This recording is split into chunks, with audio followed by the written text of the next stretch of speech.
कृष्णं वन्दे मन्थपाशधरं दिव्यार्भकाकृतिं शिखाबन्धत्रयोपेतं भीष्मीमध्वकरार्चितं कृष्णाय वासुदेवाय हरये परमात्मने प्रणतक्लेशनाशाय गोविन्दाय नमो नमः। बुद्धिर्बलं यशोधैर्यं निर्भयत्वमरोगता अजाढ्यं वाक्पटुत्वं च हनुमत्स्मरणात् भवेत्। तपस्वाध्यायनिरतं तपस्वी वाग्विदाम्बरं नारदं परिपप्रच्छ वाल्मीकिर्मुनिपुङ्गवं। ಶ್ರೀಗುರುಭ್ಯೋ ನಮಃ.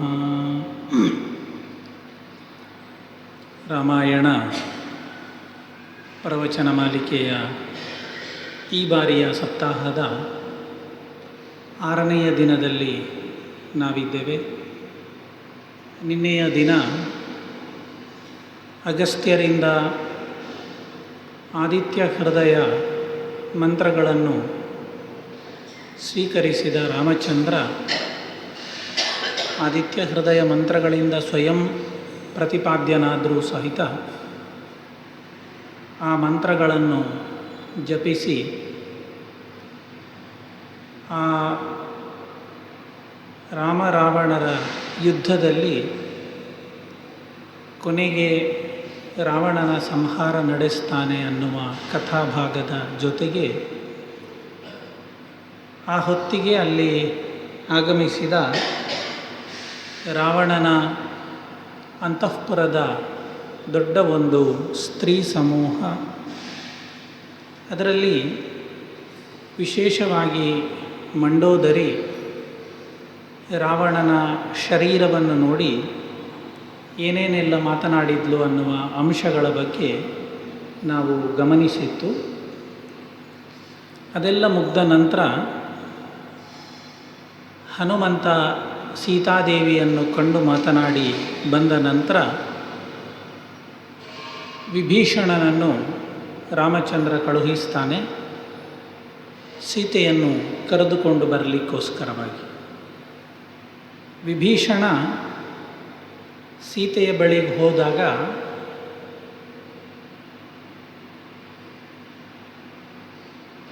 ರಾಮಚಂದ್ರ ಅವನ ಹತ್ರ ಏನು ಹೇಳಿ ಕಳುಹಿಸಿದ್ದ ಅಂದರೆ, ದಿವ್ಯಾಂಗರಾಗಾಂ ವೈದೇಹೀಂ ದಿವ್ಯಾಭರಣಭೂಷಿತಾಂ ಇಹ ಸೀತಾಂ ಶಿರಸ್ನಾತಾಂ ದ್ರಷ್ಟುಮಿಚ್ಛಾಮಿ ಮೈಥಿಲೀಂ. ಅವಳ ಶರೀರಕ್ಕೆ ಹೊಸ ಆಭರಣ, ಅಂಗರಾಗಗಳು ಇದನ್ನೆಲ್ಲ ಸ್ವೀಕರಿಸಿ ಅಲಂಕಾರಾದಿಗಳನ್ನು ಮಾಡಿಕೊಂಡ ಸೀತೆಯನ್ನು ನಾನು ನೋಡಬಯಸ್ತೇನೆ ಅಂತ ರಾಮಚಂದ್ರ ಹೇಳಿ ಕಳುಹಿಸಿದರೆ, ಸೀತಾದೇವಿ ಅಸ್ನಾತ್ವಾ ದ್ರಷ್ಟುಮಿಚ್ಛಾಮಿ ಭರ್ತಾರಂ ರಾಕ್ಷಸಾಧಿಪ ಅಂತ ಸ್ನಾನ ಮಾಡದೆಯೇ ನಾನು ರಾಮನನ್ನು ನೋಡಬೇಕು ಅಂತ ಹೇಳ್ತಾಳೆ. ಆ ಹೊತ್ತಿಗೆ ವಿಭೀಷಣ ರಾಮನ ಅಪ್ಪಣೆ ಅಂತಂದಾಗ ಬೇರೆ ದಾರಿ ಕಾಣದೆ ಸೀತೆ ಹೊರಡಲಿಕ್ಕೆ ತಯಾರಾಗ್ತಾಳೆ. ಅಷ್ಟು ಹೊತ್ತಿಗೆ ನಾನು ನಿನ್ನೆ ಪ್ರಸ್ತಾಪನೆಯಲ್ಲಿ ಹೇಳಿದ ಹಾಗೆ ಸೀತೆಯನ್ನು ನೋಡುವ ಕುತೂಹಲ ವಾನರ ಸಮೂಹಕ್ಕೆ ದೊಡ್ಡದಾಗಿ ತುಂಬಿಕೊಂಡಿದೆ. ಈ ಯಾರಿಗೋಸ್ಕರ ರಾಮಚಂದ್ರ ಇಷ್ಟೆಲ್ಲ ಸಮುದ್ರಕ್ಕೆ ಸೇತುವೆಯನ್ನು ಕಟ್ಟಿ ಯುದ್ಧ ಮಾಡಿ ಹೋರಾಟ ಮಾಡಿದ, ಆ ಸೀತೆಯನ್ನು ನೋಡಬೇಕು ಅನ್ನುವ ಕುತೂಹಲ ಎಲ್ಲ ವಾನರ ಸೈನ್ಯದಲ್ಲಿ ಮೇರೆ ಮೀರಿದ್ದ ಕಾಲ ಒಬ್ಬರೊಬ್ಬರು ಸೀತೆಯನ್ನು ಹತ್ತಿರದಿಂದ ನೋಡಬೇಕು ಅಂತ ಮುಗಿಬಿದ್ದಿರ್ತಾರೆ. ಇವರನ್ನು ಹೇಗೆ ಕಂಟ್ರೋಲ್ ಮಾಡೋದು? ಆಗ ಸೀತೆ ಬರ್ತಾ ಇರುವ ದಾರಿಯಲ್ಲಿ ಅವರನ್ನೆಲ್ಲ ದೂರ ಮಾಡಲಿಕ್ಕೋಸ್ಕರ ವಿಭೀಷಣ ವ್ಯವಸ್ಥೆ ಮಾಡ್ತಾನೆ, ಬಂದೋಬಸ್ತ್ ಮಾಡ್ತಾನೆ. ಸೀತೆ ಬರ್ತಾಳೆ, ವಿಭೀಷಣ ಜೊತೆಗಿರ್ತಾನೆ. ರಾಮ ಬಹುಶಃ ಒಂದು ಕಲ್ಲಿನ ಮೇಲೋ ಒಂದು ಸ್ಥಳದಲ್ಲಿ ಕೂತಿದ್ದಾನೆ. ಸಮೀಪದಲ್ಲಿ ಲಕ್ಷ್ಮಣ, ಆಂಜನೇಯ, ಸುಗ್ರೀವ, ಅಂಗದ ಇತ್ಯಾದಿ ವಾನರ ಮುಖ್ಯರು, ಜೊತೆಗೊಂದು ದೊಡ್ಡ ವಾನರ ಸಮೂಹ ಅಲ್ಲಿ ಸೇರಿಕೊಂಡಿದೆ. ಒಂದು ಅಪೂರ್ವ ಘಟನೆಗೆ ಅವರೆಲ್ಲ ಸಾಕ್ಷಿ ಆಗ್ತಾ ಇದ್ದಾರೆ ಅನ್ನುವ ಒಂದು ಉತ್ಸಾಹ, ಹುಮ್ಮಸ್ಸು ಅವರೆಲ್ಲರ ಮನಸ್ಸಿನಲ್ಲಿ ತುಂಬಿಕೊಂಡಿದೆ. ವಾಲ್ಮೀಕಿಗಳು ಹೇಳ್ತಾರೆ, ಈ ವಿಭೀಷಣನ ಹಿಂದೆ ಮೇನೆಯಲ್ಲಿ ಸೀತೆ ಬರ್ತಾ ಇರುವಾಗ ಆ ರಾಮಚಂದ್ರನಿಗೆ ಯಾವ ಭಾವ ಮನಸ್ಸಿನಲ್ಲಿ ಹುಟ್ಟಿತು ಅಂತ. ತಾಮ್ ಆಗತಾಂ ಉಪಶ್ರುತ್ಯ ರಕ್ಷೋಗೃಹ ಚಿರೋಷಿತಾಂ ರೋಷಂ ಹರ್ಷಂಚ ದೈನ್ಯಂಚ ತ್ರಯಂ ರಾಘವ ಮಾವಿಶತ್ ಅಂತಾರೆ. ಇಷ್ಟು ತಿಂಗಳುಗಳ ಕಾಲ ರಾವಣನ ಅರಮನೆಯಲ್ಲಿ ಬಂದಿಯಾಗಿದ್ದ ಸೀತೆ ಈಗ ಬಿಡುಗಡೆ ಹೊಂದಿ ಅಲ್ಲಿಂದ ಬರ್ತಾ ಇದ್ದಾಳೆ. ಆ ಸೀತೆಯನ್ನು ನೋಡಿದ ರಾಮಚಂದ್ರನಿಗೆ ರೋಷಂ ಹರ್ಷಂಚ ದೈನ್ಯಂಚ ಅಂತ ಹೇಳ್ತಾರೆ. 3 ಭಾವಗಳು ರಾಮನ ಮನಸ್ಸಿನಲ್ಲಿ ಹುಟ್ಟಿತಂತೆ. ಅದಕ್ಕೆ ವ್ಯಾಖ್ಯಾನಕಾರರು ಬೇರೆ ಬೇರೆ ರೀತಿಯ ಅರ್ಥಗಳನ್ನು ಈ ಸಂದರ್ಭದಲ್ಲಿ ಕೊಡ್ತಾರೆ. ಯಾಕೆ ರೋಷ, ಯಾಕೆ ದೈನ್ಯ, ಯಾಕೆ ಸಂತೋಷ, ಬೇರೆ ಬೇರೆ ಕಾರಣಗಳನ್ನು ಕೊಡ್ತಾರೆ. ಅಂತೂ ಸಾಮಾನ್ಯವಾಗಿ ನಾವು ನೋಡುವುದು ಅಂತಾದರೆ, ಇಷ್ಟು ಸಮಯದಿಂದ ಸೀತೆಯನ್ನು ಬಿಟ್ಟಿದ್ದ ರಾಮನಿಗೆ ಮತ್ತೆ ತನ್ನ ಸಮೀಪಕ್ಕೆ ಬರ್ತಾ ಇದ್ದಾಳೆ ಅನ್ನುವ ಸಂಭ್ರಮ, ಸಂತೋಷ. ಇಷ್ಟೆಲ್ಲ ತಾನು ಪರಾಕ್ರಮಿಯಾಗಿದ್ದರೂ ಕೂಡ ತನ್ನ ಬದುಕಿನಲ್ಲಿ ಇಂತಹ ಒಂದು ಪರಿಸ್ಥಿತಿ ನಿರ್ಮಾಣ ಆಯ್ತಲ್ಲೋ ಅನ್ನುವ ದೈನ್ಯ ಸ್ಥಿತಿ.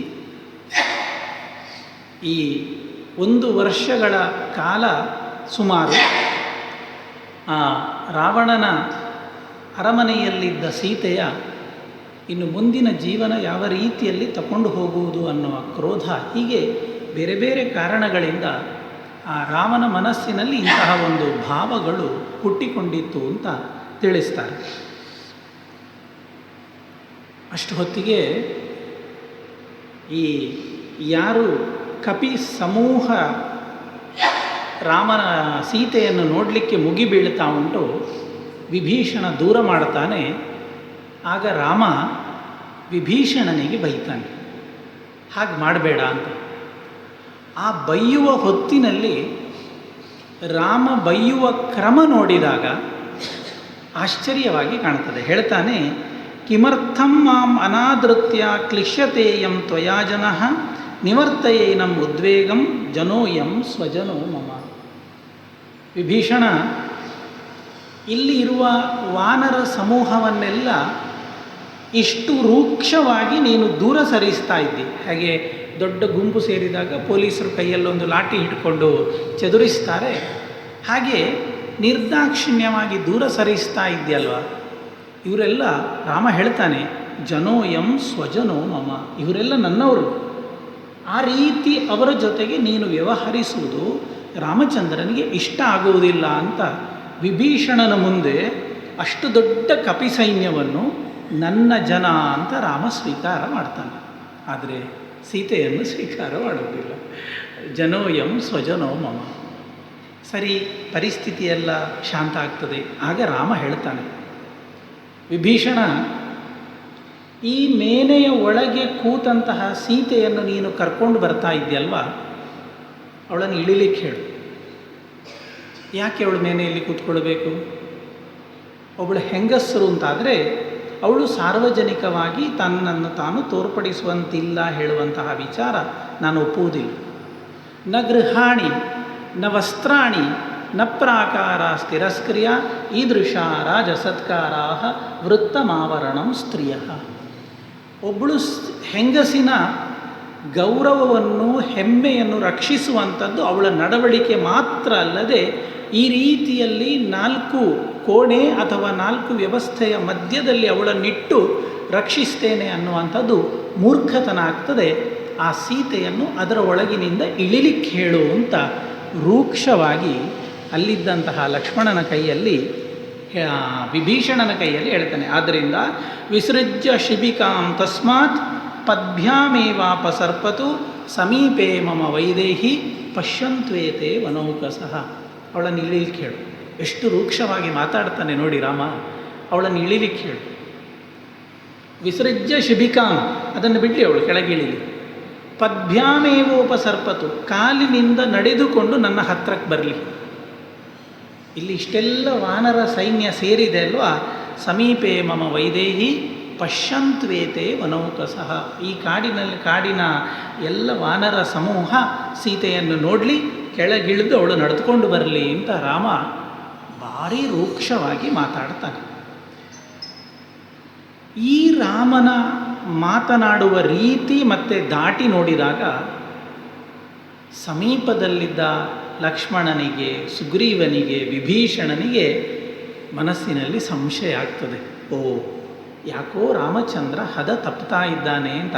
ತಥೋ ಲಕ್ಷ್ಮಣ ಸುಗ್ರೀವೌ ಹನೂಮಾಂಶ್ಚ ವಿಭೀಷಣ ನಿಶಮ್ಯ ವಾಕ್ಯಂ ರಾಮಸ್ಯ ಬಭೂವು ವ್ಯಥಿತ ಭೃಶಂ. ರಾಮನ ಮಾತನ್ನು ಕೇಳಿ ಮನಸ್ಸಿಗೆ ತುಂಬ ದುಃಖ ಆಯ್ತಂತೆ. ಕಲತ್ರ ನಿರಪೇಕ್ಷೈಶ್ಚ ಇಂಗಿತೈರಸ್ಯ ದಾರುಣೈ ಅಪ್ರೀತಮಿವ ಸೀತಾಯಾಂ ತರ್ಕಯಂತಿ ಸ್ಮ ರಾಘವಂ. ಅವ ಮಾತಾಡೋದು ನೋಡುವಾಗ ಸೀತಾದೇವಿಯ ಬಗ್ಗೆ ಕಿಂಚಿತ್ತೂ ಪ್ರೀತಿ ಇಲ್ಲದವರ ರೀತಿಯಲ್ಲಿ ಅತಿ ಕಟುವಾಗಿ ಪರುಷವಾಗಿ ರಾಮಚಂದ್ರ ನಡೆದುಕೊಳ್ತಾ ಇದ್ದಾನೆ ಅನ್ನುವ ಭಾವ ಆ ವಿಭೀಷಣ, ಲಕ್ಷ್ಮಣ, ಹನುಮಂತ, ಸುಗ್ರೀವ ಇವರ ಮನಸ್ಸಿಗೆ ಬಂದುಬಿಟ್ಟಿತು. ಯಾಕೆ ಹೇಳಿದರೆ, ಬೇರೆ ಕಪಿಗಳಿಗೆ ರಾಮಚಂದ್ರನ ಮನಸ್ಥಿತಿ ಗೊತ್ತಿಲ್ಲ. ಇವರು ಸಮೀಪದಿಂದ ನೋಡಿದರು. ಸೀತೆಯನ್ನು ಕಳ್ಕೊಂಡ ರಾಮ ಸುಗ್ರೀವ ಮತ್ತು ಆಂಜನೇಯನ ಹತ್ತಿರಕ್ಕೆ ಬಂದಾಗ ಸೀತಾ ವಿಷಯಕವಾಗಿ ಎಷ್ಟು ದುಃಖಿಸಿದ್ದ ಅನ್ನೋದನ್ನು ಅವರಿಬ್ಬರು ನೋಡಿ ತಿಳ್ಕೊಂಡಿದ್ದಾರೆ. ಲಕ್ಷ್ಮಣ ಅಂತೂ ಎಂದೂ ಇದ್ದಾನೆ. ಆದ್ದರಿಂದ ಸುಗ್ರೀವ, ಲಕ್ಷ್ಮಣ ಮತ್ತು ಆಂಜನೇಯನಿಗೆ ರಾಮ ಹೀಗೆ ಮಾತಾಡುವುದು ಆಶ್ಚರ್ಯ ಅಂತ ಕಾಣ್ತಾ ಉಂಟು. ಜೊತೆಗೆ ವಿಭೀಷಣನಿಗೂ ಕಂಡಿತು. ಯಾಕಂದರೆ ಇಷ್ಟು ಅಲ್ಪ ಕಾಲ ಆದರೂ ಕೂಡ ಇಷ್ಟು ದೊಡ್ಡ ವಾನರ ಸೈನ್ಯವನ್ನು ಕಟ್ಟಿಕೊಂಡು ತನ್ನ ಹೆಂಡತಿಯನ್ನು ಬಿಡಿಸಿಕೊಳ್ಳಿಕ್ಕೋಸ್ಕರ ರಾಮಚಂದ್ರ ಬಂದಿದ್ದಾನೆ ಅಂದರೆ ಅವ ತನ್ನ ಹೆಂಡತಿಯನ್ನು ಎಷ್ಟು ಸನ್ಮಾನಿಸ್ತಾನೆ, ಗೌರವಿಸ್ತಾನೆ ಅಂತ ವಿಭೀಷಣ ತಿಳ್ಕೊಂಡಿದ್ದ. ಈ 4 ಜನರ ಮನಸ್ಸಿನಲ್ಲಿ ಒಂದು ಸಣ್ಣ ಭಯ ಕೂತಿತು.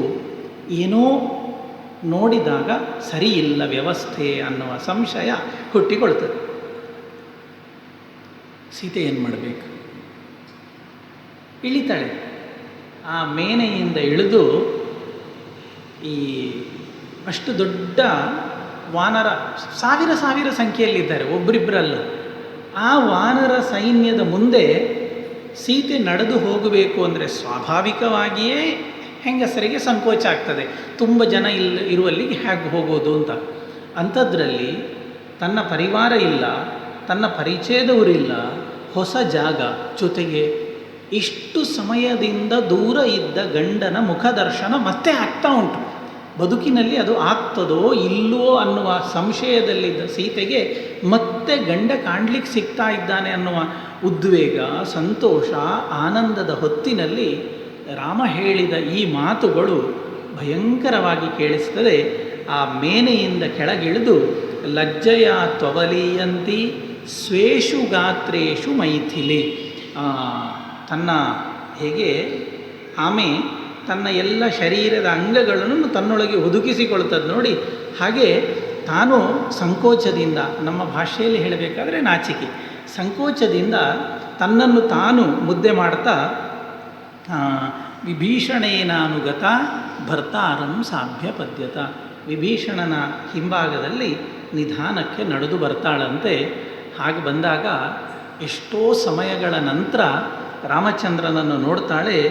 ವಿಸ್ಮಯಾಚ್ಚ ಪ್ರಹರ್ಷಾಚ್ಚ ಸ್ನೇಹಾಚ್ಚ ಪತಿದೇವತ ಉದೈಕ್ಷತ ಮುಖಂ ಭರ್ತು ಸ್ಮೇರಂ ಸೌಮ್ಯಂ ಸೌಮ್ಯದರಾನನ.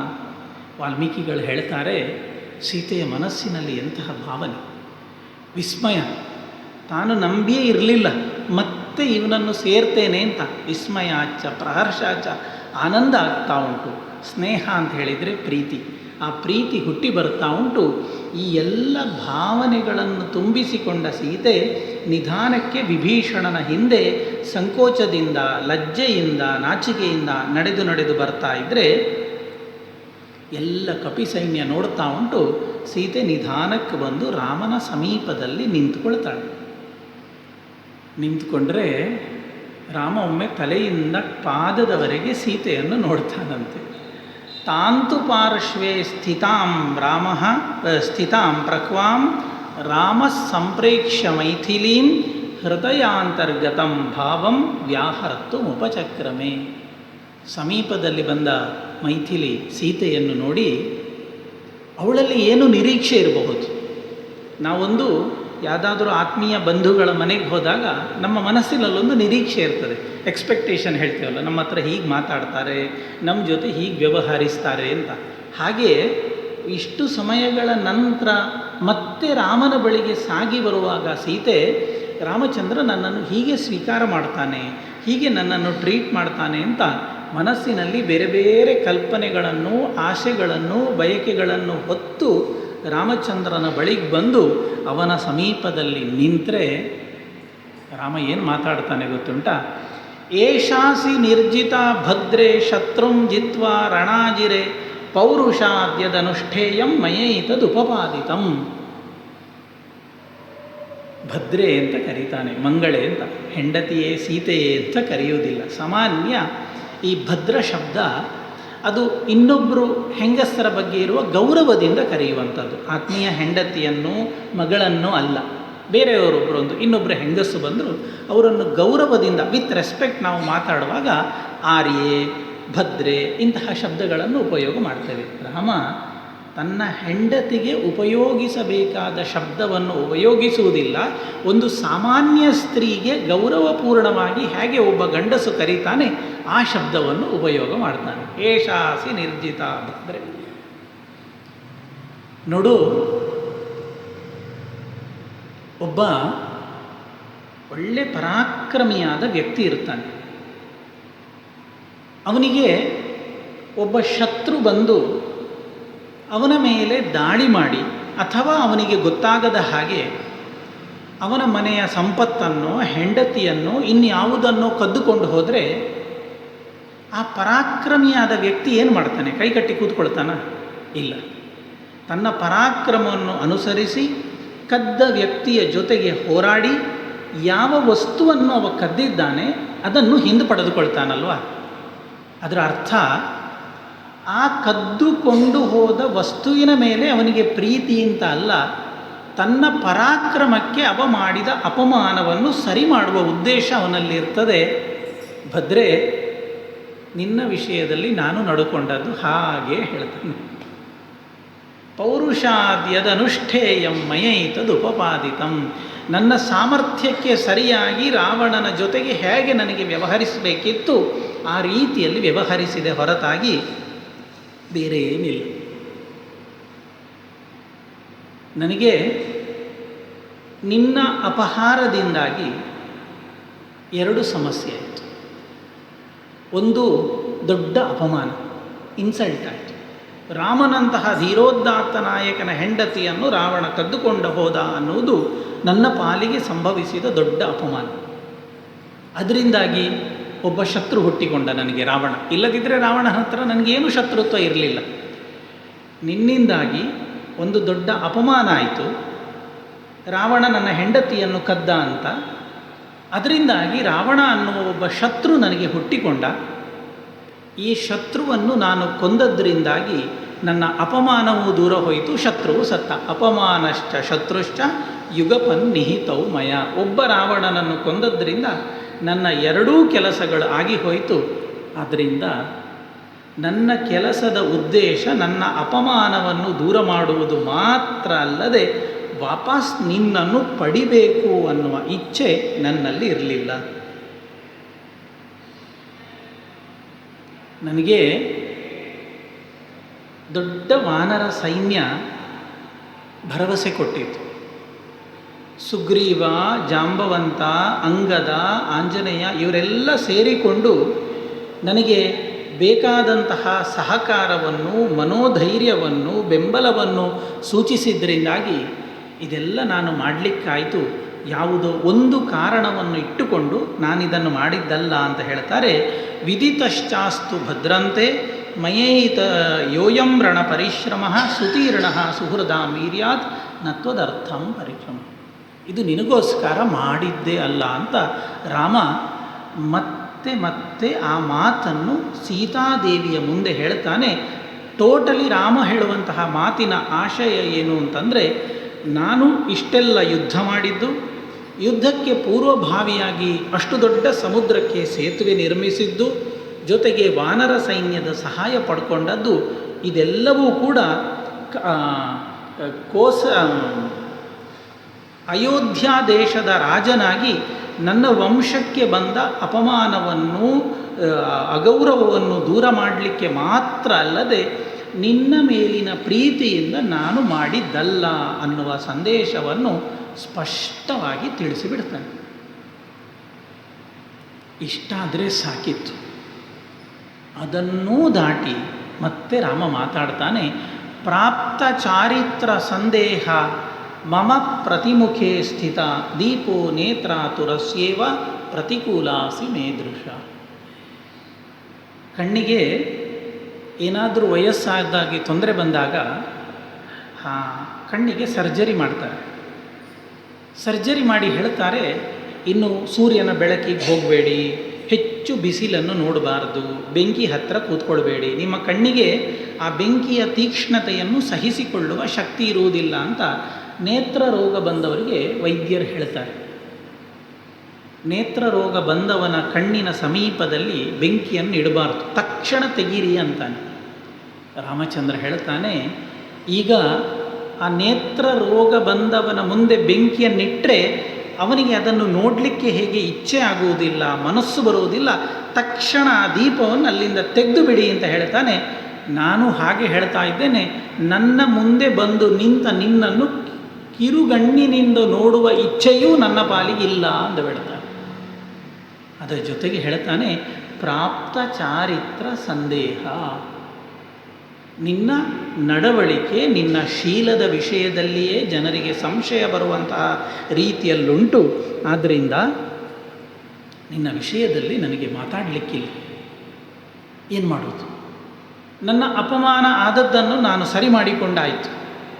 ಇನ್ನು ಈ ರಾಮನಿಗೆ ನಿನ್ನ ಅಗತ್ಯ ಇಲ್ಲ, ಹೊರಟು ತದ್ಗಚ್ಚ ಅನುಜಾನಿ ಇದ್ಯ, ನಿನಗೆ ನಾನು ಪರ್ಮಿಷನ್ ಕೊಡ್ತಾ ಇದ್ದೇನೆ, ನೀನು ಹೊರಟು ಬಿಡು.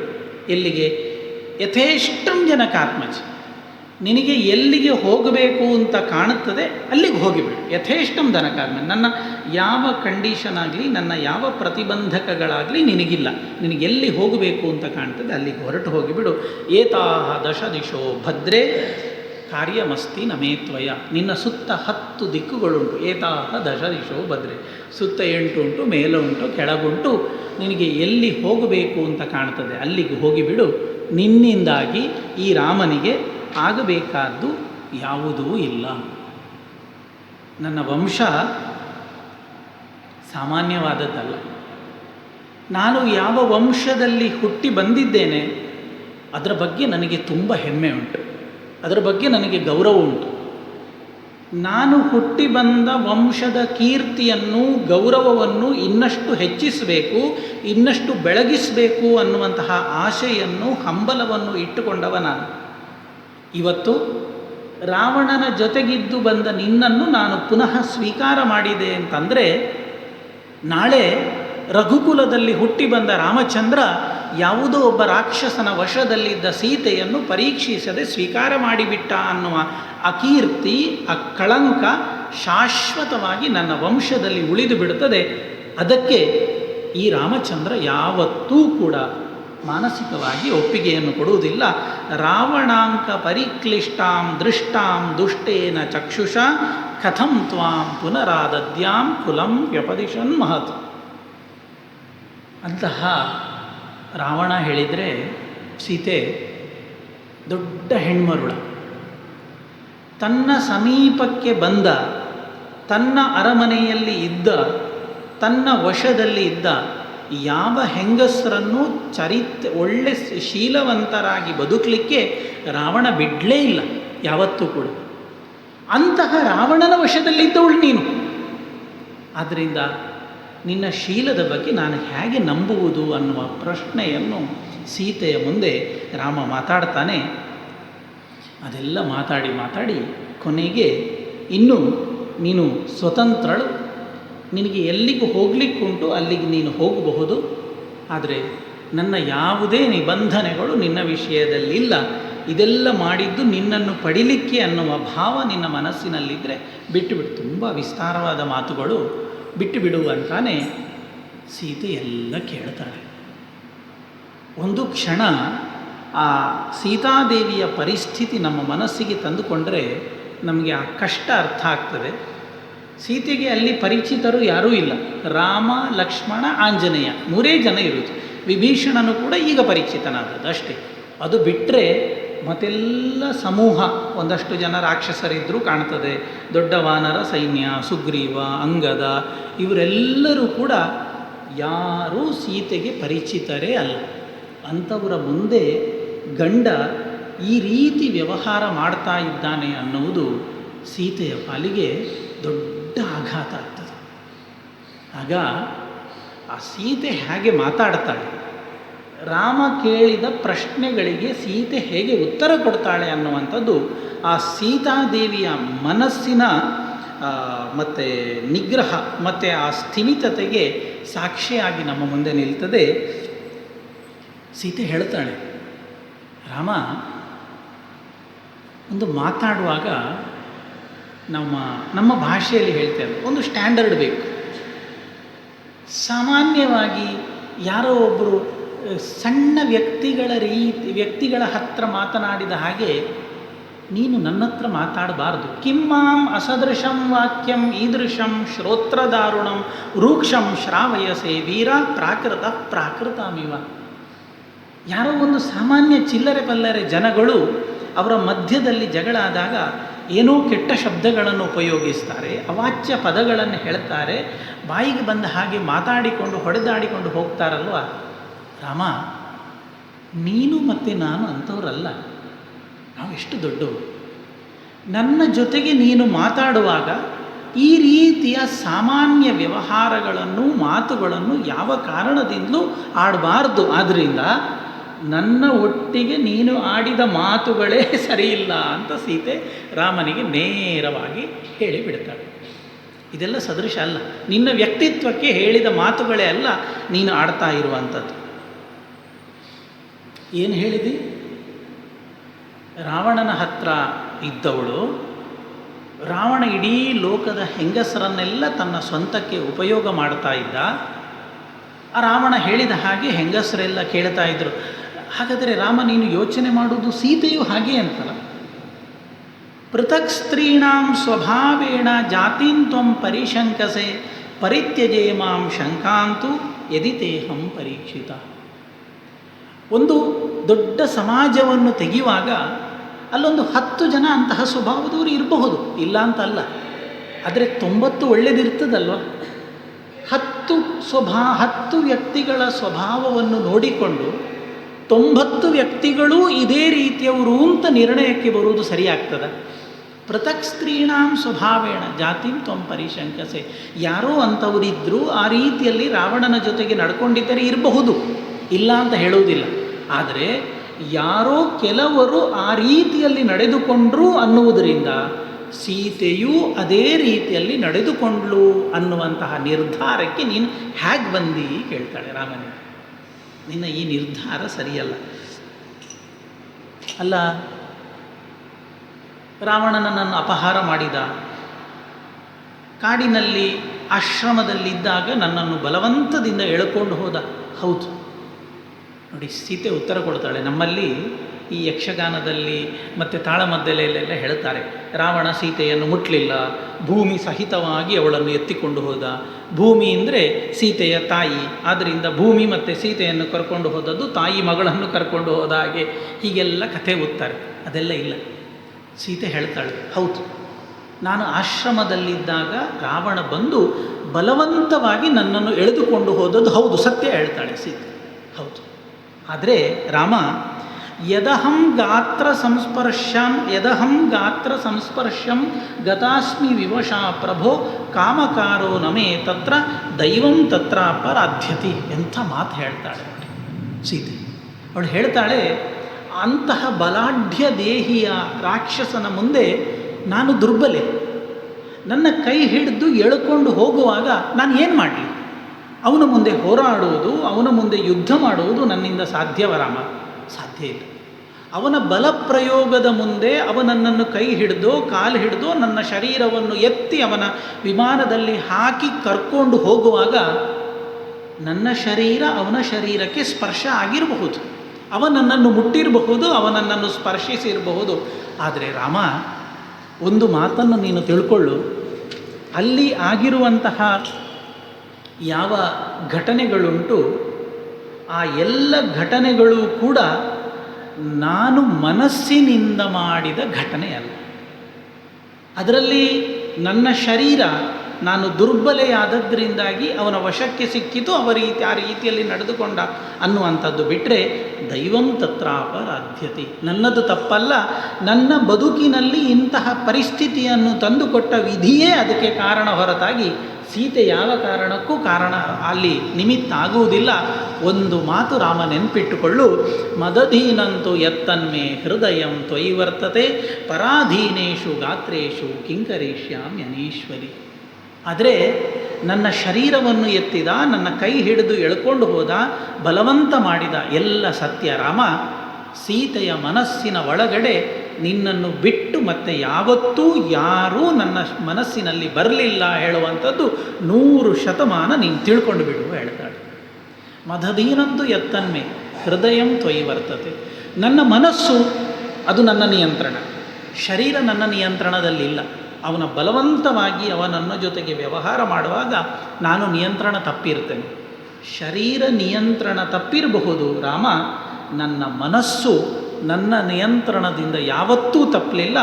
ರಾವಣ ನನ್ನನ್ನು ಎಳೆದು ಲಂಕೆಗೆ ಕರ್ಕೊಂಡು ಹೋದಾಗ, ಲಂಕೆಯಲ್ಲಿ ಇಷ್ಟು ಸಮಯ ನನ್ನನ್ನಿಟ್ಟು ಬೇರೆ ಬೇರೆ ರೀತಿಯಲ್ಲಿ ತೊಂದರೆ ಕೊಟ್ಟಾಗ ರಾಮ ಯಾವತ್ತೂ ಕೂಡ ನನ್ನ ಮನಸ್ಸಿನಿಂದ ನೀನು ಇಲ್ಲ ಅಂತ ಆಗಲೇ ಇಲ್ಲ. ಮದಧೀನಂತು ಯತ್ತನ್ಮೇ ಹೃದಯಂ ತ್ವಯಿ ವರ್ತತೆ ಪರಾಧೀನೇಶು ಗಾತ್ರೇಶು ಕಿಂಕರಿಷ್ಯಾಮ್ಯನೀಶ್ವರಿ.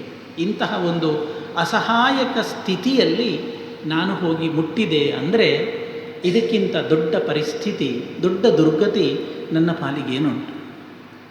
ಆದರೆ ರಾಮ, ನನಗೆ ದುಃಖ ಆಗುವುದು ಏನು ಅಂದರೆ, ನೀನು ಮದುವೆಯಾದದ್ದು ಇವತ್ತಲ್ಲ. ನಿನ್ನನ್ನು ಮದುವೆಯಾಗಿ ನಾನು ಬರುವಾಗ ಆಗಿನ್ನೂ ನಾನು ಸಣ್ಣ ಹುಡುಗಿ, ಹೆಚ್ಚು ವಯಸ್ಸು ಆಗಿರಲಿಲ್ಲ. ಆ ಪುಟ್ಟ ಹುಡುಗಿಯ ನನ್ನನ್ನು ಆ ಸಣ್ಣ ವಯಸ್ಸಿನಿಂದ ಇಷ್ಟು ವರ್ಷಗಳವರೆಗೆ ನಿರಂತರವಾಗಿ ನನ್ನನ್ನು ನೋಡಿ ನೋಡಿ ನೋಡಿ ಈಗ ನನ್ನ ಶೀಲದ ವಿಷಯದಲ್ಲಿ, ನನ್ನ ಚರಿತ್ರೆಯ ವಿಷಯದಲ್ಲಿ ನೀನು ಸಂಶಯ ಮಾಡ್ತಾ ಇದ್ದೀಯಲ್ವ, ನನಗೆ ತುಂಬ ದುಃಖ ಕೊಡ್ತಾ ಉಂಟು ಹೇಳ್ತಾಳೆ. ನ ಪ್ರಮಾಣೀಕೃತ ಪಾಣಿ ಬಾಲ್ಯೇ ಮಮ ನಿಪೀಡಿತ ಮಮ ಭಕ್ತಿಶ್ಚ ಶೀಲಂಚ ಸರ್ವಂತೆ ಪೃಷ್ಠತಕೃತಂ. ನಿನ್ನ ವಿಷಯದಲ್ಲಿ ನನಗಿರುವ ಭಕ್ತಿ ಅಥವಾ ನನ್ನ ಪರಿಶುದ್ಧವಾದ ಚಾರಿತ್ರ್ಯ ಶೀಲದ ವಿಷಯ ಇದೆಲ್ಲವನ್ನು ನೀನು ಹಿಂದೆ ಮಾಡಿ ನಿನ್ನ ಸಂಶಯವನ್ನೇ ಮುಂದೆ ಮಾಡಿದ್ದು ರಾಮ, ನನ್ನ ಪಾಲಿಗೆ ತುಂಬ ದೊಡ್ಡದಾದ ದುಃಖವನ್ನು ಕೊಟ್ಟಿತು ಅಂತ ಪರಿಪರಿಯಾಗಿ ಸೀತೆ ರಾಮಚಂದ್ರನ ಮುಂದೆ ಆ ಯುದ್ಧ ರಂಗದಲ್ಲಿ ಮಾತಾಡ್ತಾಳೆ. ಅಷ್ಟು ಹೊತ್ತಿಗಾಗುವಾಗ ಅವಳಿಗೆ ಮಾನಸಿಕವಾಗಿ ಧೈರ್ಯವನ್ನು ಕೊಡುವವರು ಯಾರೂ ಇಲ್ಲ. ಅವಳು ಸಂಪೂರ್ಣವಾಗಿ ಅಸಹಾಯಕಳಾಗಿ ಹೋದೆ ಅಂತ ಮನಸ್ಸಿನಲ್ಲಿ ತಿಳ್ಕೊಳ್ತಾಳೆ. ಕೊನೆಗೆ ತೀರ್ಮಾನ ಮಾಡ್ತಾಳೆ, ನಾನು ನನ್ನ ಆಸರೆಗೆ, ನನ್ನ ಧೈರ್ಯಕ್ಕೆ ನೀನೊಬ್ಬನೇ ಇರುವುದು ಅಂತ ತಿಳ್ಕೊಂಡಿದ್ದೆ. ಯಾವತ್ತೂ ನೀನೂ ನನ್ನ ಪಾಲಿಗೆ ಇಲ್ಲ, ಈ ಪ್ರಪಂಚದಲ್ಲಿ ಮತ್ತಾರೂ ಇದ್ದಾರೆ ಅಂತ ನಾನು ತಿಳ್ಕೊಳ್ಳಿಕ್ಕೆ ಸಾಧ್ಯ ಇಲ್ಲ.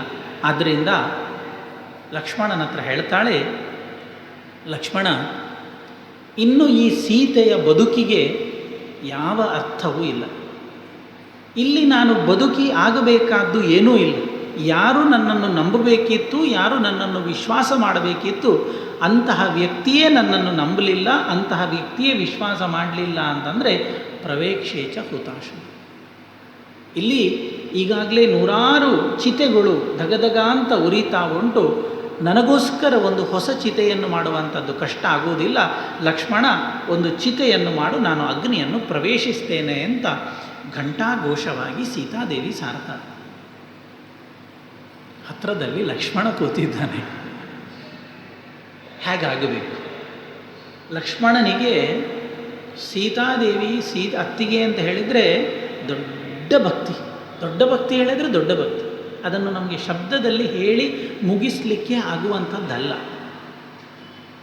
ಹಾಗೆ ಸೀತಾದೇವಿ ಹೇಳಿದಾಗ ರಾಮನ ಬಗ್ಗೆ, ಅಣ್ಣನ ಬಗ್ಗೆ ಲಕ್ಷ್ಮಣನಿಗೆ ಸಿಟ್ಟು ಅರ್ಥ ಉಂಟಂತೆ. ಕೋಪದಿಂದ ಅಣ್ಣನನ್ನು ನೋಡಿದ. ರಾಮ ಕಣ್ಸನ್ನೆ ಮಾಡ್ತಾನೆ, ಚಿತೆ ಮಾಡು ಅಂತ ತೆಪ್ಪಗೆ ಮಾಡ್ತಾನೆ. ಏನೂ ಗಲಾಟೆ ಮಾಡದೆ ಲಕ್ಷ್ಮಣ ಚಿತೆಯನ್ನು ನಿರ್ಮಾಣ ಮಾಡ್ತಾನೆ. ಚಿತೆಯನ್ನು ನಿರ್ಮಾಣ ಮಾಡಿ ಅದರಲ್ಲಿ ಒಳ್ಳೆ ಬೆಂಕಿ ಸಮೃದ್ಧವಾಗಿ ಉರಿತಾ ಬರುವಾಗ ಸೀತೆ ರಾಮನಿಗೂ ಸಹಿತವಾಗಿ 3 ಪ್ರದಕ್ಷಿಣೆ ಬರ್ತಾಳೆ. 3 ಪ್ರದಕ್ಷಿಣೆ ಬಂದು ಆ ಸ್ಥಳದಲ್ಲಿ ನಿಂತು ಮನಸ್ಸಿನಲ್ಲಿ ಪ್ರಾರ್ಥನೆ ಮಾಡಿಕೊಳ್ತಾನೆ. ನಾನು ಪ್ರತಿಯೊಬ್ಬ ಮನುಷ್ಯ ತಪ್ಪು ಮಾಡುವುದು ಅಂತಾದರೆ ನಾವು ತ್ರಿಕರಣ ಅಂತ ಕರೀತೇವೆ. ತ್ರಿಕರಣ ಅಂತ ಹೇಳಿದರೆ ಒಂದು ಮಾತು, ಒಂದು ಚಿತ್ತ, ಒಂದು ಕೃತ್ಯ, ಅಂದರೆ ನಾವು ಮಾಡುವ ಕೆಲಸ. ಒಬ್ಬ ಮನುಷ್ಯ ತಪ್ಪು ಮಾಡುವುದಿದ್ದರೆ 3ರಿಂದಾಗಿ ಮಾತ್ರ ಮಾಡಲಿಕ್ಕೆ ಆಗ್ತದೆ. ಮಾತು, ಕೆಟ್ಟ ಮಾತುಗಳನ್ನು ಹೇಳುವುದು, ಕೆಟ್ಟದಾಗಿ ಬೈಯುವುದು, ಇನ್ನೊಬ್ಬರ ಮನಸ್ಸಿಗೆ ಘಾಸಿಯಾಗುವ ರೀತಿಯಲ್ಲಿ ನಾವು ಮಾತುಗಳನ್ನಾಡುವಂಥದ್ದು, ಇದು ಮಾತಿನಿಂದ ಮಾಡುವಂತಹ ಅಪರಾಧ.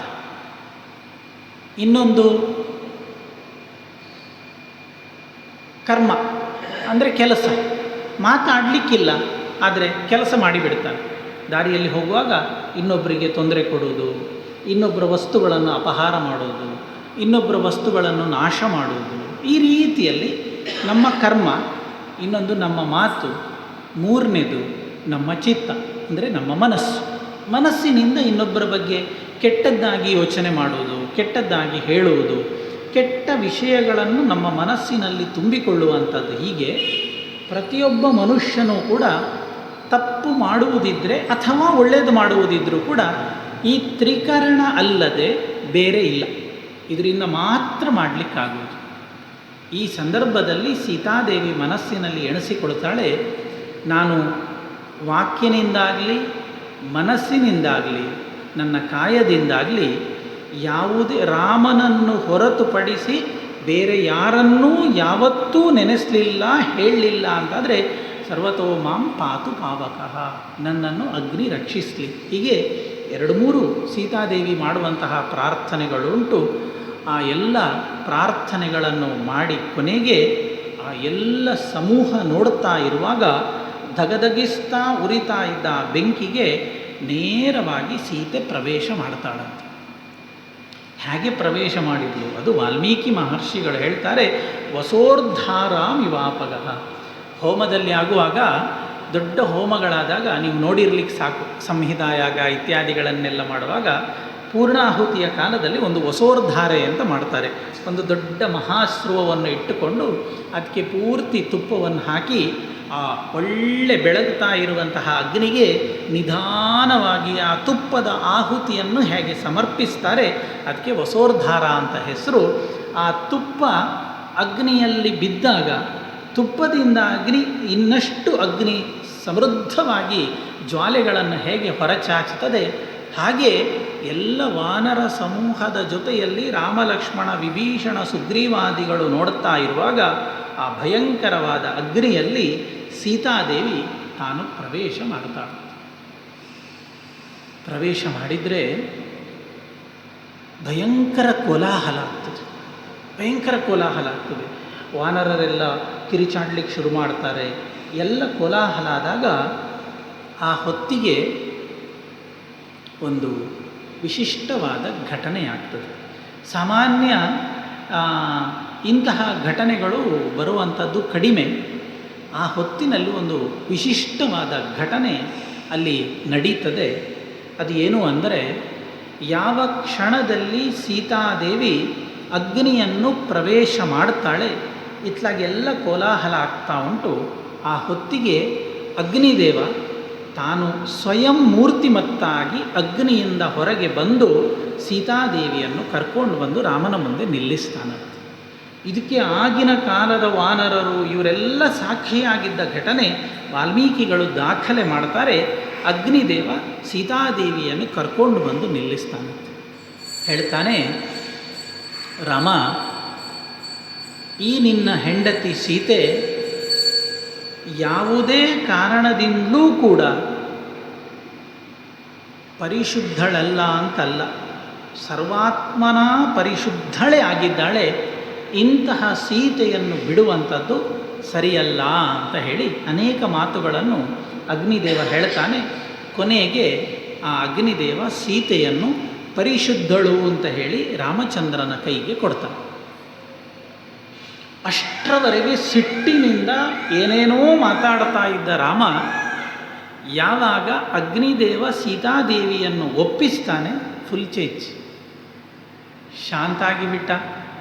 ರಾಮ ಹೇಳ್ತಾನೆ, ಅನನ್ಯಾ ಹಿ ಮಯಾ ಸೀತಾ ಭಾಸ್ಕರಸ್ಯ ಪ್ರಭಾಯತ.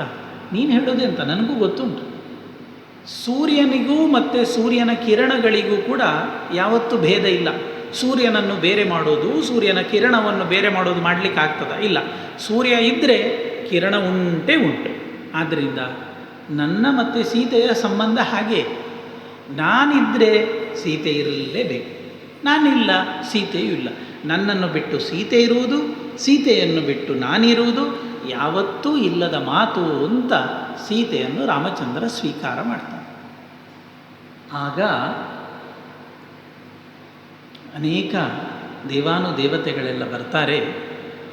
ರಾಮಚಂದ್ರ ಆ ಪ್ರಸಂಗದಲ್ಲಿ ಹೇಳುವ ಮಾತು ತುಂಬ ಅಪೂರ್ವವಾದದ್ದು. ಈ ಲೋಕದ ಜನರ ನಂಬಿಕೆಯನ್ನು ಉಳಿಸುವಂತಹ ಕರ್ತವ್ಯ ಮತ್ತು ಜವಾಬ್ದಾರಿ ನನ್ನ ಮೇಲಿತ್ತು. ಈಗಿನ ಕಾಲ ಅಲ್ಲ, ಆ ಕಾಲ. ರಾಮ ನಮ್ಮ ನಿಮ್ಮ ಹಾಗೆ ಒಬ್ಬ ಸಾಮಾನ್ಯ ವ್ಯಕ್ತಿಯೂ ಅಲ್ಲ. ನಾಳೆ ವನವಾಸವನ್ನು ಮುಗಿಸಿ 14 ವರ್ಷಗಳು ಕಳೆದ ನಂತರ ಅಯೋಧ್ಯೆಯ ಸಿಂಹಾಸನದಲ್ಲಿ ರಾಜನಾಗಿ ಕೂತು ದೇಶವನ್ನು ಪಾಲನೆ ಮಾಡಬೇಕಾಗಿರುವಂತಹ ದೊಡ್ಡ ವ್ಯಕ್ತಿತ್ವದು. ಅಂತಹ ರಾಮನಿಗೆ ಸಿಂಹಾಸನದಲ್ಲಿ ಕೂತು ರಾಜ್ಯವನ್ನು ನಡೆಸುವಾಗ ಯಾರಾದರೂ ಬಂದು 1 ವರ್ಷಗಳಷ್ಟು ಕಾಲ ರಾವಣನ ಅರಮನೆಯಲ್ಲಿದ್ದ ಹೆಂಡತಿಯನ್ನು ನೀನು ಚಾರಿತ್ರ್ಯವನ್ನು ಪರಿಶೀಲನೆ ಮಾಡಿದೆ, ಹೇಗೆ ಸ್ವೀಕಾರ ಮಾಡಿದಿ ಅಂತ ಕೇಳಿದರೆ ರಾಮ ಏನು ಉತ್ತರ ಕೊಡಬೇಕು? ಇಲ್ಲಿ ರಾಮನ ವ್ಯಕ್ತಿತ್ವ ನಮಗೆ ನಿಮಗೆ ನೋಡುವಾಗ, ನಮ್ಮ ದೃಷ್ಟಿಯಿಂದ ನೋಡುವಾಗ ಸೀತಾದೇವಿಯ ವಿಷಯದಲ್ಲಿ ತುಂಬ ಪರುಷವಾಗಿ ರಾಮಚಂದ್ರ ನಡ್ಕೊಂಡ ಅನ್ನುವ ಭಾವನೆ ನಮ್ಮ ಮನಸ್ಸಿನಲ್ಲಿ ಬರ್ತದೆ. ಆದರೆ ರಾಮನಿಗೆ ಸೀತಾದೇವಿಯ ಗಂಡ ಅನ್ನುವುದಕ್ಕಿಂತಲೂ ಹೆಚ್ಚು ಅವನ ಮನಸ್ಸಿನಲ್ಲಿದ್ದದ್ದು ತನ್ನ ದೇಶ, ತನ್ನ ರಾಜ್ಯ, ತನ್ನ ಪ್ರಜೆಗಳು. ಅವರ ಮುಂದೆ ತನ್ನ ವಂಶದ ಗೌರವಕ್ಕೆ ಯಾವ ಕುಂದೂ ಕೊರತೆಯೂ ಬರಬಾರದು. ಆ ರೀತಿಯ ನಡವಳಿಕೆಯನ್ನು ತಾನು ನಡೆದುಕೊಳ್ಬೇಕು. ಇವತ್ತು ಸೀತೆಯನ್ನು ನಾನು ಸ್ವೀಕಾರ ಮಾಡಿದರೆ ನಾಳೆ ಇಂತಹದ್ದೇ ಘಟನೆ ರಾಜ್ಯದಲ್ಲಿ ಇನ್ನೊಮ್ಮೆ ಆದರೆ ನಾನು ಯಾವ ನ್ಯಾಯವನ್ನು ತೋರಿಸ್ಲಿಕ್ಕೆ ಬರ್ತದೆ? ಯಾವ ನ್ಯಾಯವನ್ನು ತೋರಿಸ್ಲಿಕ್ಕೆ ಬರುವುದಿಲ್ಲ. ಆದ್ದರಿಂದ ನ್ಯಾಯವನ್ನು ಹೇಳುವವ ತಾನು ಮೊದಲು ನ್ಯಾಯಯುತನಾಗಿ ಇರಬೇಕು. ಧರ್ಮವನ್ನು ಹೇಳುವವ ಮೊದಲು ಅವಧಾರ್ಮಿಕನಾಗಿ ಇರಬೇಕು. ಇನ್ನೊಬ್ಬರಿಗೆ ಮಾರ್ಗದರ್ಶನವನ್ನು ಮಾಡುವವ ತನ್ನ ಬದುಕಿನಲ್ಲಿ ಅವ ಯಾವತ್ತೂ ತಪ್ಪುಗಳನ್ನು ಮಾಡಿರಬಾರದು. ಹಾಗಾದರೆ ಮಾತ್ರ ಧರ್ಮ ಹೇಳಲಿಕ್ಕೆ ಅಧಿಕಾರ, ನ್ಯಾಯ ತೋರಿಸಲಿಕ್ಕೆ ಅಧಿಕಾರ, ಸತ್ಯದ ಮಾರ್ಗದರ್ಶನವನ್ನು ತೋರಿಸಲಿಕ್ಕೆ ಅವನಿಗೆ ಯೋಗ್ಯತೆ ಪ್ರಾಪ್ತಿಯಾಗ್ತದೆ. ಇದನ್ನು ಸಂಪೂರ್ಣ ನಂಬಿದ್ದ ವ್ಯಕ್ತಿತ್ವ ರಾಮಚಂದ್ರನು. ಸೀತಾದೇವಿಯ ಮೇಲೆ ಮನಸ್ಸಿಲ್ಲ, ಸಿಟ್ಟುಂಟು ಅಲ್ವೇ ಅಲ್ಲ. ಆ ಸಮಯದಲ್ಲಿ ಅಷ್ಟು ಪರುಷವಾದ ಮಾತುಗಳನ್ನು ರಾಮಚಂದ್ರ ಆಡದೇ ಹೋಗಿದ್ದರೆ ಇಂತಹ ಒಂದು ಅಗ್ನಿದಿವ್ಯ ಅಂತ ಅದಕ್ಕೆ ಕರೀತಾರೆ. ಅಗ್ನಿದಿವ್ಯ ಅಲ್ಲಿ ನಡೀತಾನೇ ಇರಲಿಲ್ಲ. ರಾಮನಿಗೆ ಅದಕ್ಕಿಂತ ದೊಡ್ಡ ಕೆಟ್ಟ ಹೆಸರು ಬರ್ತಿತ್ತು. ಅಷ್ಟು ಪರುಷವಾಗಿ ಆ ಹೊತ್ತಿನಲ್ಲಿ ರಾಮಚಂದ್ರ ಮಾತನಾಡಿದ್ದರಿಂದಾಗಿ ಅಗ್ನಿದಿವ್ಯ ಅನ್ನುವ ಕ್ರಿಯೆ ಅಲ್ಲಿ ಸಂಪನ್ನಗೊಳ್ಳುತ್ತದೆ. ಸೀತೆ ಪರಿಶುದ್ಧಳು ಅಂತ ಸ್ವಯಂ ಅಗ್ನಿ ಸಾಕ್ಷಿಯಾಗಿ ನುಡಿತಾರೆ. ಇದು ಆ ಕಾಲದಲ್ಲಿದ್ದ ವ್ಯವಸ್ಥೆ. ನಾವು ನೋಡ್ತೇವೆ, ರಾಮ ಮತ್ತು ಸುಗ್ರೀವನಿಗೆ ಗೆಳೆತನ ಆದಾಗ ಹೇಗೆ ಗೆಳೆತನ ಆಯಿತು? ಅಗ್ನಿ ಸಾಕ್ಷಿಯಾಗಿ ಗೆಳೆತನ ಆದದ್ದು. ಇವತ್ತು ನಾವು ಮದುವೆಗೆ ಮಾತ್ರ ಉಳಿಸಿಕೊಂಡಿದ್ದೇವೆ. ಪಾಣಿಗ್ರಹಣ ಇತ್ಯಾದಿಗಳ ಅಗ್ನಿ ಸಾಕ್ಷಿಯಾಗಿ ಪಾಣಿಗ್ರಹಣ ಮಾಡುವುದು, ಅಗ್ನಿ ಸಾಕ್ಷಿಯಾಗಿ ಸಪ್ತಪದಿಕೆಗಳನ್ನು ಇಡುವಂಥದ್ದು ಇತ್ಯಾದಿಗಳನ್ನು ಕೇವಲ ಈ ಒಂದು ಪ್ರಸಂಗಕ್ಕೆ ಮಾತ್ರ ಇಟ್ಟುಕೊಂಡಿದ್ದೇವೆ. ಪ್ರಾಚೀನ ಕಾಲದಲ್ಲಿ ಹಾಗಲ್ಲ. ಎಲ್ಲ ಕ್ರಿಯೆಗಳಿಗೂ ಸಾಕ್ಷಿ ರೂಪದಲ್ಲಿದ್ದದ್ದು ಯಾರು ಅಂದರೆ ಅಗ್ನಿದೇವ. ಆದ್ದರಿಂದ ರಾಮ ಮತ್ತು ಸುಗ್ರೀವರ ಆತ್ಮೀಯವಾದಂತಹ ಗೆಳೆತನದ ಬಂಧ ಸಂಬಂಧಪಟ್ಟ ಆದಾಗಲೂ ಕೂಡ ಹನುಮಂತ ಅಗ್ನಿ ಸಾಕ್ಷಿಯಾಗಿ ಅವರ ಗೆಳೆತನವನ್ನು ಮಾಡಿಸ್ತಾನೆ. ಆ ಅಗ್ನಿ ಸಾಕ್ಷಿಯಾಗಿ ಮಾಡಿದ್ದಕ್ಕೆ ಆ ಸಾಕ್ಷಿ ರೂಪದಲ್ಲಿರುವಂತಹ ಅಗ್ನಿ ಯಾವತ್ತೂ ಪ್ರಮಾಣ ಅನ್ನುವ ನಂಬಿಕೆ ಆ ಕಾಲದಲ್ಲಿತ್ತು. ಅದನ್ನೇ ಇಲ್ಲಿ ಮಾಡಿತ್ತು. ಸೀತೆ ಪರಿಶುದ್ಧಳು ಅಂತ ಹೇಳಬೇಕಾದ್ದು ಯಾರು? ಅಗ್ನಿ. ಅಗ್ನಿ ಅಂದರೆ ಬೇರೆ ಎಲ್ಲ ವಸ್ತುಗಳಿಗಿಂತಲೂ ಹೆಚ್ಚು ಪರಿಶುದ್ಧನಾದ, ಇನ್ನೊಂದು ವಸ್ತುವನ್ನೂ ಪರಿಶುದ್ಧವನ್ನಾಗಿ ಮಾಡುವ ಶಕ್ತಿ ಸಾಮರ್ಥ್ಯ ಹೊಂದಿರುವಂತಹ ದೇವತೆಯಾದ್ದರಿಂದಾಗಿ ಅಗ್ನಿಯ ಮೂಲಕವಾಗಿ ವಸ್ತು ಪರಿಶುದ್ಧ ಅಂತ ತೀರ್ಮಾನ ಆದರೆ ಮತ್ತೆ ಅದರ ವಿಷಯದಲ್ಲಿ ಸಂಶಯ ಇಲ್ಲ. ಅದಕ್ಕೋಸ್ಕರವಾಗಿ ರಾಮ ಆ ಸಂದರ್ಭದಲ್ಲಿ ಹಾಗೆ ಮಾಡಿದ. ಇದನ್ನು ನಾವಿವತ್ತಿಷ್ಟೆಲ್ಲ ಮಾತಾಡ್ತೇವಲ್ವ, ರಾಮಾಯಣ ತೆಗೆದು ನೋಡಿದರೆ ಇನ್ನೀಗ ಯುದ್ಧಕಾಂಡ ಮುಗಿದ್ರೆ ಮತ್ತೆ ದೊಡ್ಡ ಕಾಂಡ ಉತ್ತರಕಾಂಡ ಬರ್ತದೆ. ಎಲ್ಲಿಯೂ ಕೂಡ ಸೀತೆ ಒಂದು ಸಲವೂ ಕೂಡ ರಾಮನಿಗೆ ಇದಕ್ಕಾಗಿ ಬೈಯೋದಿಲ್ಲ. ಅಂತಹ ಯುದ್ಧರಂಗದಲ್ಲಿ ನೀವು ನನ್ನನ್ನು ಅಗ್ನಿದಿವ್ಯಕ್ಕೆ ಒಳಪಡಿಸಿದ್ರಿ, ಎಲ್ಲರ ಮುಂದೆ ನನ್ನನ್ನು ಅಗ್ನಿ ಪರೀಕ್ಷೆ ಆಗುವ ಹಾಗೆ ಮಾಡಿದ್ರಿ ಅಂತ ಸೀತೆ ಒಂದು ಸಲವೂ ಕೂಡ ರಾಮನ ವಿಷಯದಲ್ಲಿ ಕಂಪ್ಲೇಂಟ್ ಮಾಡಿದ್ದು ಇಡೀ ರಾಮಾಯಣದ 24,000 ಶ್ಲೋಕದಲ್ಲಿ ನಮಗೆ ಅಧಿಕೃತವಾಗಿ ಕಾಣಲಿಕ್ಕೆ ಸಿಕ್ಕುವುದಿಲ್ಲ. ಅಂದರೆ ಆ ಕಾಲದಲ್ಲಿ ಇಂತಹ ಘಟನೆಗಳು ನಡೀತಾ ಇದ್ದದ್ದು ಅದು ಜನರು ಒಪ್ಪಿದ್ರು, ಜನರು ಅದನ್ನು ಸ್ವೀಕಾರ ಮಾಡಿದ್ರು ಅಂತ ನಮಗೆ ಕಾಣ್ತದೆ. ಇದಿಷ್ಟು ವಿಷಯಗಳು ರಾಮಾಯಣದಲ್ಲಿ ಇರುವಂಥದ್ದು. ಈ ಸಂದರ್ಭದಲ್ಲಿ ಆಚಾರ್ಯ ಮಧ್ವರು ಈ ಪ್ರಕರಣಕ್ಕೊಂದು ವಿಶಿಷ್ಟವಾದಂತಹ ಅರ್ಥವನ್ನು ಕೊಡ್ತಾರೆ. ಇಲ್ಲಿ ರಾಮ ಸೀತೆಯ ಜೊತೆಗೆ ಮಾತಾಡಿದಾಗ ನಿನಗೆ ಎಲ್ಲಿ ಹೋಗಲಿಕ್ಕುಂಟು ಹೋಗು, ಏನು ಬೇಕಾದರೆ ಮಾಡಿಕೊಳ್ಳು, ನಿನಗೂ ನನಗೂ ಯಾವುದೇ ರೀತಿಯ ಸಂಬಂಧ ಇಲ್ಲ ಇತ್ಯಾದಿಗಳನ್ನೆಲ್ಲ ಹೇಗೆ ಹೇಳಿದ ಕೇಳಿದರೆ ಅಲ್ಲಿ ಹೇಳ್ತಾರೆ, ಹಿಂದೆ ರಾವಣ ಒಂದು ದೊಡ್ಡ ನಾಟಕ ಮಾಡ್ತಾನೆ. ಸ್ವಭಾವತಃ ರಾಕ್ಷಸನಾದರೂ ಕೂಡ ಸನ್ಯಾಸಿಯ ವೇಷವನ್ನು ತೊಟ್ಟುಕೊಂಡು ಸೀತೆಯನ್ನು ಅಪಹಾರ ಮಾಡಲಿಕ್ಕೆ ಬರ್ತಾನಲ್ಲೋ. ರಾವಣ ಏನು ತಿಳ್ಕೊಂಡಿದ್ದ? ನಾನೇ ದೊಡ್ಡ ನಾಟಕಕಾರ, ನಾನೇ ದೊಡ್ಡ ಆರ್ಟಿಸ್ಟ್, ನನ್ನ ಅವೇಶಕ್ಕೆ ನನ್ನ ಭೂಷಣಕ್ಕೆ ಎಲ್ಲ ಜನ ಸೋತು ಹೋಗ್ತಾರೆ ಅಂತ ಸನ್ಯಾಸಿಯ ವೇಷವನ್ನು ಹಾಕಿಕೊಂಡದ್ದು. ಅಷ್ಟು ಹೊತ್ತಿಗಾಗುವಾಗ ಅಗ್ನಿದೇವ ರಾಮನ ಹತ್ರ ಬಂದು ಪ್ರಾರ್ಥನೆ ಮಾಡಿಕೊಳ್ತಾನಂತೆ. ಹೀಗೆ ರಾವಣ ಬರಲಿಕ್ಕಿದ್ದಾನೆ, ಅವನ ಸಮೀಪದಲ್ಲಿ ಸೀತಾದೇವಿ ಇರುವಂಥದ್ದು ಸರಿಯಲ್ಲ, ನಾವು ಸೀತಾದೇವಿಯನ್ನು ಇಲ್ಲಿಂದ ನೇರ ಕೈಲಾಸ ಪರ್ವತಕ್ಕೆ ಕರ್ಕೊಂಡು ಹೋಗ್ತೇನೆ, ಅಲ್ಲಿ ಇಟ್ಟುಕೊಳ್ತೇನೆ, ಇಲ್ಲಿ ಮಾಯಾ ಸೀತೆಯನ್ನು ಮಾಡಿ ಇಡ್ತೇನೆ. ರಾವಣ ಕದ್ದುಕೊಂಡು ಹೋಗುವುದು ನಿಜವಾದ ಸೀತೆಯಲ್ಲ, ಮಾಯಾ ಸೀತೆ, ನಿಜವಾದ ಸೀತೆ ಕೈಲಾಸದಲ್ಲಿ ಅಗ್ನಿದೇವನ ಬಳಿಯಲ್ಲಿ ಇನ್ನೂ ಅನೇಕ ಸಮಯಗಳವರೆಗೆ ಇರ್ತಾಳೆ ಅಂತ ರಾಮಚಂದ್ರ ಆಯಿತು ಹೇಳ್ತಾನೆ. ರಾವಣ ಕದ್ದುಕೊಂಡು ಹೋದದ್ದು ಯಥಾರ್ಥ ಸೀತೆಯನ್ನಲ್ಲ, ಸೀತೆಯ ಪ್ರತಿಕೃತಿಯಾಗಿರುವಂತಹ ಮಾಯಾ ಸೀತೆಯನ್ನು. ಆ ಸೀತೆ ಮತ್ತೆ ಯುದ್ಧರಂಗದಲ್ಲಿ ಬಂದಾಗ ರಾಮ ಹೇಳ್ತಾನೆ, ನಿನಗೂ ನನಗೂ ಯಾವ ಸಂಬಂಧವೂ ಇಲ್ಲ. ಆ ಸೀತೆಗೂ ರಾಮನಿಗೂ ಯಾವ ಸಂಬಂಧವೂ ಇಲ್ಲ, ನೀನು ಯಾರು ಅಂತ ಗೊತ್ತಿಲ್ಲ, ನಿನಗೆ ಎಲ್ಲಿಗೆ ಹೋಗ್ಲಿಕ್ಕೆ ಉಂಟ ಹೋಗು ಅಂತ ಹೇಳಿದಾಗ ಆ ಮಾಯಾ ಸೀತೆ ಅಗ್ನಿಯನ್ನು ಪ್ರವೇಶ ಮಾಡ್ತಾಳೆ. ಅಷ್ಟು ಸಮಯದವರೆಗೆ ಕೈಲಾಸದಲ್ಲಿ ಒಳ್ಳೆ ಜೋಪಾನದಿಂದ ಅಗ್ನಿದೇವ ಯಾವ ಸೀತಾದೇವಿಯ ಸೇವೆಯನ್ನು ಮಾಡ್ತಾ ಇದ್ದ, ಅಗ್ನಿ ರೂಪದಲ್ಲಿ ಅವಳನ್ನು ತಂದು ಪರಿಶುದ್ಧಳಾಗಿದ್ದಾಳೆ ಅಂತ ರಾಮನಿಗೆ ಕೊಟ್ಟು ತನ್ನ ಕೆಲಸವನ್ನು ಮುಗಿಸಿ ನಮಸ್ಕಾರ ಮಾಡಿ ಹೋಗ್ತಾನೆ. ಇದು ರಾಮಾಯಣಕ್ಕೆ ಆಚಾರ್ಯ ಮಧ್ವರು ಕೊಟ್ಟ ಒಂದು ಅಪೂರ್ವವಾದಂತಹ ಅರ್ಥ. ಕಾವ್ಯದ ದೃಷ್ಟಿಯಿಂದ ನೋಡುವಂಥದ್ದಲ್ಲ. ಕೆಲವರು ಹೇಳ್ತಾರೆ ಇದು ಕಾವ್ಯದ ದೃಷ್ಟಿಯಿಂದ ನೋಡುವಾಗ ಕಾವ್ಯದ ಸೊಗಸು ಹೋಗ್ತದೆ, ಕಾವ್ಯದ ಸೌಂದರ್ಯ ಹೋಗ್ತದೆ, ಅದು ಬೇರೆ ವಿಷಯ.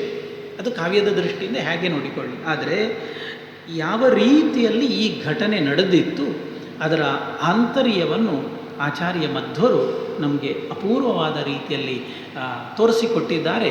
ಅದನ್ನು ಈ ಸಂದರ್ಭದಲ್ಲಿ ನಾವು ಇಟ್ಟುಕೊಳ್ಬೇಕು. ಹೀಗೆ ಅಗ್ನಿದಿವ್ಯದ ಪರೀಕ್ಷೆ ಇತ್ಯಾದಿಗಳೆಲ್ಲ ಸಂಭವಿಸಿದ ನಂತರ ಸೀತೆ ಮತ್ತು ರಾಮರು ಮತ್ತೆ ಒಂದಾಗ್ತಾರೆ. ಜೊತೆಗಿದ್ದಂತಹ ದೊಡ್ಡ ವಾನರ ಸೈನ್ಯ, ಕಪಿವೀರರಿಗೆಲ್ಲ ದೊಡ್ಡ ಸಂಭ್ರಮ ಆಗ್ತದೆ. ಅಷ್ಟೊತ್ತಿಗೆ ರಾಮ ಗಂಟೆ ನೋಡ್ತಾನೆ, ಹೊತ್ತಾಯಿತು ಅಂತ. ಎಲ್ಲಿಗೆ? ಭರತ ಕಾಯ್ತಾ ಇದ್ದಾನೆ. ಅವನ ಲೆಕ್ಕ ಪ್ರಕಾರದಲ್ಲಿ ಇಷ್ಟು ದಿನಗಳು ಸಂದಾಗಿದೆ. ಅಷ್ಟು ದಿನಗಳು ಕಳೆದ ನಂತರದಲ್ಲಿ ಅಣ್ಣ ನೀನು ಬಾರದೆ ಹೋದರೆ ನಾನು ಮತ್ತೆ ಇಲ್ಲಿ ಉಳಿಲಿಕ್ಕಿಲ್ಲ ಅಂತ ತಮ್ಮ ಹೇಳಿದ ಮಾತು ನೆನಪಿಗೆ ಬರ್ತದೆ.